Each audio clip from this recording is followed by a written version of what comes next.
દુનિયાનું શક્તિશાળી શાક એટલે કંકોડાનું શાક।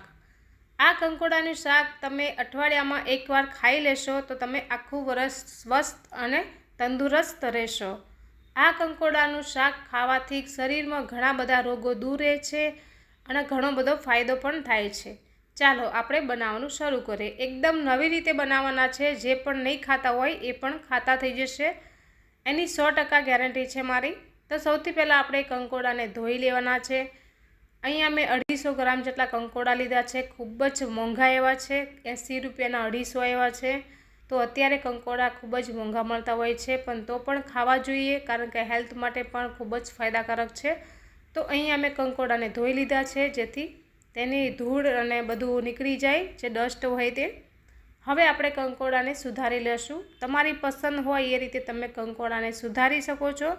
અહીંયા હું ઊભી ચીર પાડીને કંકોડાને સુધારવાની છું।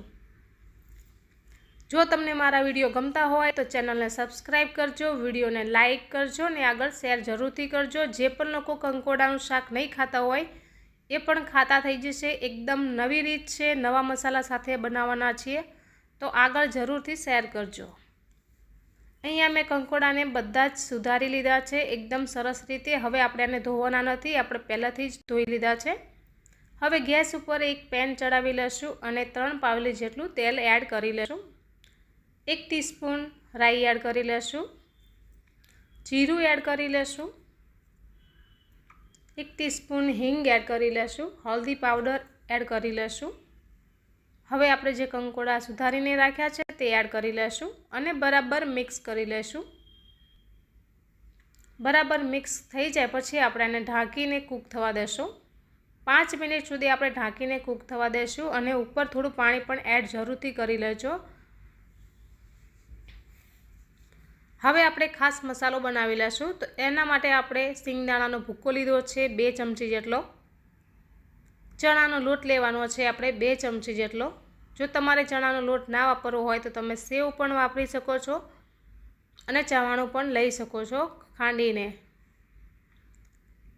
આદુ મરચાં લસણની પેસ્ટ એડ કરી લેશું। ધાણા જીરું પાવડર અડધી ચમચી એડ કરી લેશું। હલ્દી પાવડર 1 ટીસ્પૂન એડ કરી લેશું। લાલ મરચું પાવડર 1 ચમચી એડ કરી લેશું। ખાંડ એડ કરી લેશું, મીઠું એડ કરી લેશું। અત્યારે આપણે થોડું થોડું જ એડ કરવાનું છે, આ મસાલા પૂરતું જ, બાકીનું આપણે કંકોડામાં એડ કરશું। ખાંડ અને લીંબુનો ટેસ્ટ ખૂબ જ સરસ એવો આવે છે, જેથી કંકોડાનો ટેસ્ટ છે તો તમને લાગશે પણ નહીં અને તમે કંકોડા ખાઈ શકશો। લીંબુ અને ટેસ્ટ આપણે જે લીંબુ એડ કર્યું છે અને તેનો ટેસ્ટ છે તે ખૂબ જ સરસ એવો આવે છે। અહીંયા આપણો ખાસ મસાલો બનીને તૈયાર થઈ ગયો છે, જોઈ શકો છો તમે। હવે આપણે કંકોડા જોઈ લેશું। તો કંકોડા છે તે સરસ રીતે એકદમ કૂક થઈ ગયા છે। તેને આપણે આ રીતે ચલાવી લેશું। બિલકુલ નીચે ચોંટ્યા નથી, તમે જોઈ શકો છો, કારણ કે મેં થોડું પાણી ડીશ ઉપર પણ રાખ્યું હતું।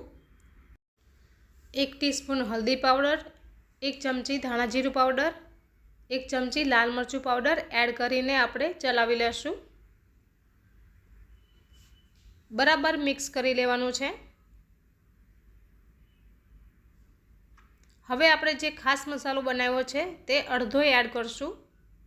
એક સાથે બધો નથી એડ કરવાનો, આપણે 2 થી 3 ચમચી જેટલો આપણે પહેલાં એડ કરી લેશું, બાકીનો આપણે પાછળથી એડ કરશું। તો આ રીતે મેં થોડો એડ કરી લીધો છે અને સ્વાદ અનુસાર નમક એડ કરી લીધું છે। બરાબર મિક્સ કરી લેશું। કંકોડાનું શાક એકવાર આ રીતથી તમે બનાવજો, બધાને બહુ જ પસંદ આવશે। આની અંદર તમે આખી લસણની કળીઓ પણ એડ કરી શકો છો, બહુ સરસ ટેસ્ટ આવે છે। હવે જે બાકીનો મસાલો હતો તેને આપણે આ રીતે ઉપર સ્પ્રેડ કરી દઈશું અને હવે આપણે ચલાવવાનું નથી, ઢાંકીને આપણે 5 મિનિટ સુધી કૂક થવા દેશું। ઉપર આ રીતે ડીશમાં પાણી જરૂરથી રાખજો, જેથી મસાલો છે તે નીચે ચોંટશે નહીં।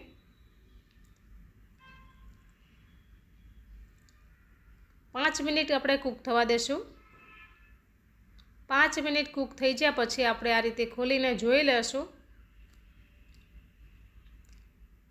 તો આપણું કંકોડાનું શાક છે તે સરસ એકદમ મસ્ત એવું બનીને તૈયાર થઈ ગયું છે।